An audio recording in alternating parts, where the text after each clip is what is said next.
Hey everyone, it is Shannon, and I'm here today to talk about another title for my sci-fi fantasy and weird exploration, and today we are talking all about Sandman, Volume 1, Preludes and Nocturnes. This is the 30th title that I have read for the project. It was written by Neil Gaiman, and this particular issue, or volume, the illustrators are Sam Kieth, Mike Dringenberg, Malcolm Jones, 3. Colorist is Danielle Vozzo. Letterer is Tony Klein. Covers are Dan McKean. All of the information will be listed down below. So volume number 1 is Preludes and Nocturnes. It was published in 1989. I would classify it as urban fantasy, although Wikipedia lists it as dark fantasy, horror, and black comedy. I definitely would say yes to horror. Dark fantasy, I guess so. I don't know. Like for me, it's urban fantasy. That is dark. I don't know. Black comedy totally went over my head that it's comedic at all. This series is complete at 75 issues plus 1 special issue, and it's either 10 to 12 volumes depending on where you look. At the back of this volume it listed 10 editions, and this was the special re-release, but on Goodreads it only has it as 10, so I'm not exactly sure which of those two things it is. Maybe it's 10 plus 2 special editions or supplementary works, not sure. I actually ended up giving it a 7, not even a 7, a 6.5 out of 10 or a 3 out of 5, and I read the whole thing in 3 days. It took me 20 weeks to get this from my library on digital edition, and I left it to the last 3 days of the loan period, so I was very bad. Usually I try and read stuff and return it. This one I was putting it off for a little bit. I am not sure why. So if you're unfamiliar with Sandman, this was new to me. Obviously it's a first time read. So it follows a character named Dream, who is or was imprisoned and by some people, and he goes on a bit of a vengeance streak once he's released. I think that's what it's about. I might have gotten that from Wikipedia. Let's just go to question number 2, which is, did I understand it? And maybe you know the answer to this. I would say a lot of it, no. I found it really hard to follow. There was lots of stuff going on. There were lots of characters. I felt like maybe we saw characters early in their life and then later in their life, and I didn't remember if they were one or the other. I totally missed the whole Dream was imprisoned thing. And one of my least favorite themes ever is vengeance. So yeah.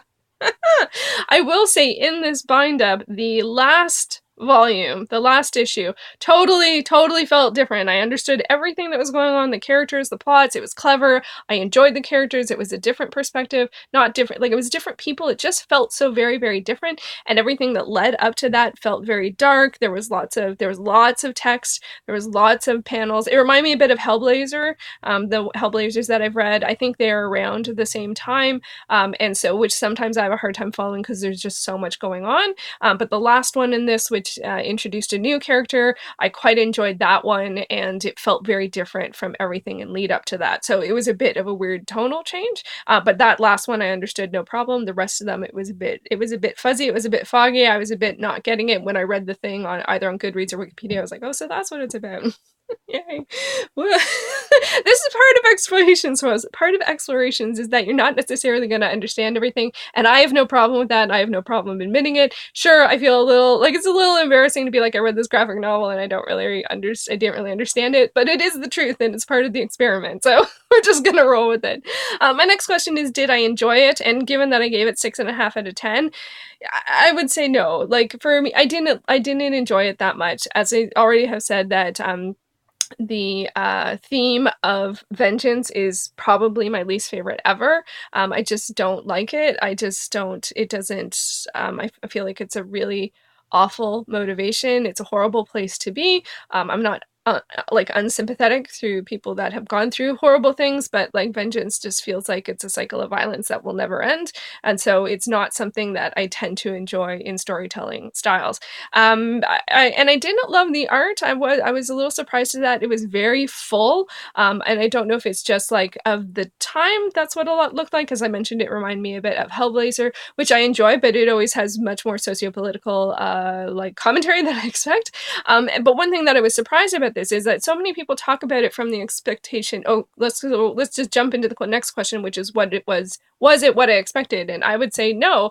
Like a lot of people really love this, and I thought I would love it more. I should know this by now that I don't always have the popular opinion, even with subgenre, subculture stuff. I don't necessarily have the popular opinion, but sometimes I do, you know, like sometimes I enjoy things other people enjoy. It's not like it never happens, but this one I don't like. It just wasn't what I expected. It was much darker. There were characters that I was familiar with that popped up, and I was like, what are they doing here? I thought it was like a totally new thing, world, and then it felt kind of familiar. Now this is now we're what, 30 years? Has it been 30 years or is it 20 years? 90? Oh, 9, yeah, 30 years later. When I'm filming this in 2019, this will probably go up in 2020. But yeah, it's been 30 years since this has been come out, and I think maybe what happened is that maybe at the time, or I know that's true, that at the time there was not a lot of urban fantasy. So maybe I wonder if that's what people were responding to. Now we are at we have so much choice when it comes to urban fantasy, whether it's vampires or werewolves or superheroes or kind of urban fantasy, depending on how realistic it is. You know, or anything, magic, gods. Like there is so much urban fantasy to choose from, but in 1989 there wasn't tons. So I wonder if that is what people were responding to, that it felt like a real world, but with these urban fantasy elements to it. Now, it's not the first urban fantasy. I was trying to think, like, I'm trying to remember when War of the Oaks came out. I read that for this project as well, and that's sort of one of the first urban fantasy novels. That being said, I think a lot of other authors do. Like, when I think of Ray Bradbury and, like, Something Wicked This Way Comes, to me, that's urban fantasy. I know it might be classified as something else, but it is urban fantasy. It's not super urban, but you're in the real world and fantastical things are happening. You're on Earth in a recognizable, you know, neighborhood or situation or landscape, and fantastical things are happening. Magic is, or other things, you know, are there. I'm trying to remember how much magic was in this. It feels like there were fantastical elements because things that can happen did happen and they're not explained, which is what fantasy is. So, although I usually associate fantasy with not being on Earth, like being somewhere else or at a different time, usually somewhere else, but this was Earth. So it wasn't what I expected. I ended up not enjoying it as much as I thought I would, which is I mostly just enjoyed that last volume, which always is a challenge for me. I did talk about in one of my Friday reads about how, like, with like Neil Gaiman, there are books that I have loved without question. Nevermore and the Graveyard Book I have absolutely adored, and I think there's another one as well. But then I DNF'd American Gods, and I didn't enjoy this one, and I thought Norse mythology was okay. And so I find it challenging because he feels like an author that I want to love everything that he does, and that's not what's happened. So I feel like uncomfortable with that, and I don't know where to go with that. I think I will continue to read his work, but maybe, like, I know there's definitely some that I haven't read yet that I'll probably be more likely to enjoy, like Coraline and maybe Stardust, maybe not. I've seen the movie, because he does write a lot of urban fantasy, which is one of my favorite genres, along with nonfiction. So yeah, so I don't know. I don't know if I'll continue the series. The next title is a 10-week hold from my library. And the third title is a 20-week hold from my library. So it's going to be a long haul if that's the route I choose to go. I think they are available on HOOPLA, but the amount of credits has been reduced from 8 to 4 a month. So I may or may not want to use them on a series that I didn't super love. So, you know, I am glad that I read it because I was curious to see, like, what the hype was about. But in the end, I ended up not enjoying it that much and it not being what I expected, which is always a bit of a, like, double, like, ugh.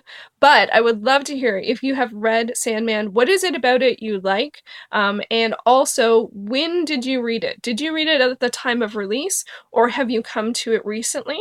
And also, but mostly, what is it about it that you enjoy? For me, it's a lot darker than a lot of the stuff that I tend to read. But you know, or another question, was it an introduction to urban fantasy for you? Because I feel like sometimes we have those titles that I'm like, I never have seen this before, and we love it, you know. And I can't remember what mine is, but I'm sure I have one. I will think about that. you know, it's our gateway. It's our gateway title, and so that can often happen as well. So anyway, let me know your thoughts on Sandman. Have you read it? Have you enjoyed it? Are you considering reading it?